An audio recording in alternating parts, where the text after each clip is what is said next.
I changed things that I didn't like. Like I didn't like the opening scene where he picks up the girl on the highway. So I wrote my version of that. Well, I wrote my version of everything that was in it.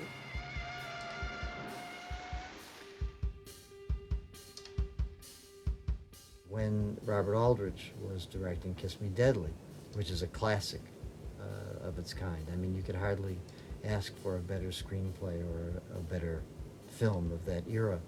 All they used was the title, as far as I remember. I don't think there was anything left of Mickey Spillane's novel in the final film.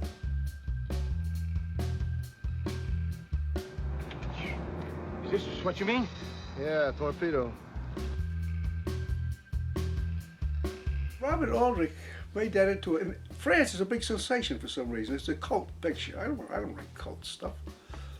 But he's a director. A director has to direct what's in the script. If a script is lousy, you have a hard time getting out. But I want to know who the heck would accept that script. I mean, it was bad. It was terrible. I had a copy of it. I got so mad when I threw it away. Keep away from the windows. Somebody might blow you a kiss. Kiss me, Mike. I want you to kiss me. Kiss me. Bezzerides had a very, very strong notion of about the participation of the writer. This is something that impressed me a lot. He was very adamant about suggesting things to directors. Directors think they're the ones who are important. They're the ones who ruin the show when they do it their way. Too many directors think that the writer didn't do anything, that they're doing it. The fact is that if the writer doesn't do it, they can't do it. Don't open the box. And when I finished it in about a month, gave it to Aldrich to read, and he never said a word. The next thing I know, he's shooting it. And with him, I knew that if he was going to make a picture that I wrote, that I would be on it with him, so that if the dialogue didn't work, I could fix it. And I read the book, and I thought it was awful. But I could see what I could do to fix it. So I accepted the assignment, and Aldrich thought we were going to work together on it. And I said, Bob, I read it, and it needs a lot of fixing, and I don't want to be bothered by someone working with me. I always work alone.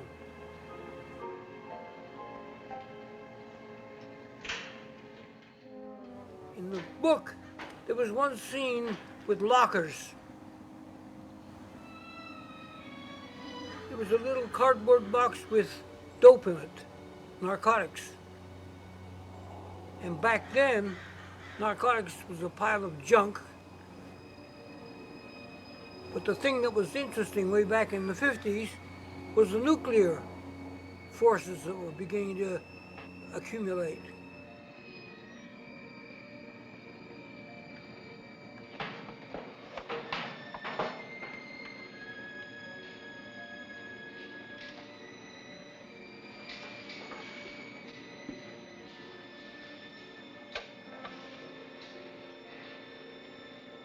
It's hot. Hot, sir.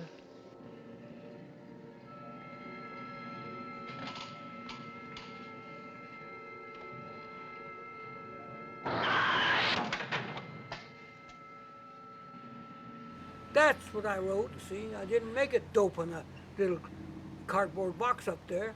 I made it a nuclear device. That was in people's minds way back then. And what do you know? Today it's still in their minds. They look at that, and I heard them gasp in the audience when they saw that.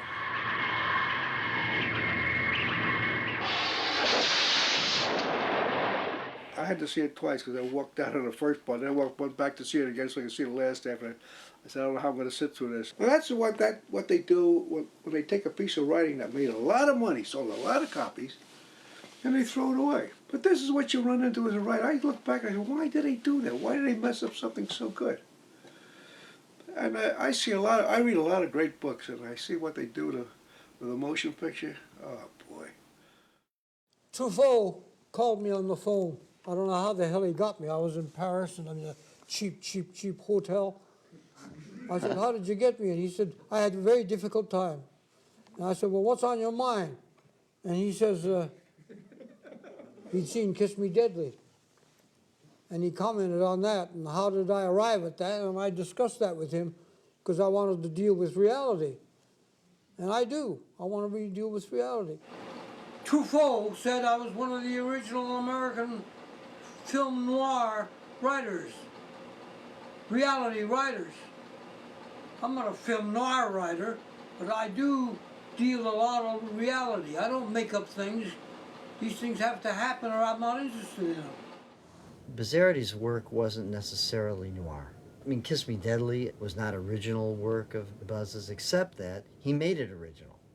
I don't think of it as noir in the sense of what most people see as the relation to film noir is that the signposts in the visual signposts and so on, you know, the shadows on the wall and that sort of thing. But psychologically, he does hit those chords in terms of the psychosis and sense of claustrophobia that you get in going through this world that's kind of tilted a little bit. What Chandler called the world gone wrong. It was just amazing, and this masterpiece that kind of exploded the whole genre. It was the end of the genre in a lot of ways. Interesting letter, huh? There's a different thing about being a writer, a storyteller. Anybody can write, but selling is another thing. That's what I tell a lot of people who want to be writers. I said, be a brain surgeon. It's a lot easier. If you haven't got it, you're wasting your time. Now, to me, it's a job. And to be tops of your job, you got to be good or have that thing in there that makes you good at it. Years later, Al just called me up and he said, I said, what's on your mind, Bob? He was sick as hell. He was going to die. I said, Bob, you're very sick, so what's on your mind? He says, I wanted to talk to you about the picture. I said, well, what do you want to say about the picture? He says, I wanted to tell you, I always wondered why I could direct it so fast. And I thought he directed awfully quickly, and I said, well, why could you direct it so fast? He says, because it was all there. When he said it was all there, I was just awed by it, very touched by that he'd seen that there was something in that picture that he hadn't realized was there.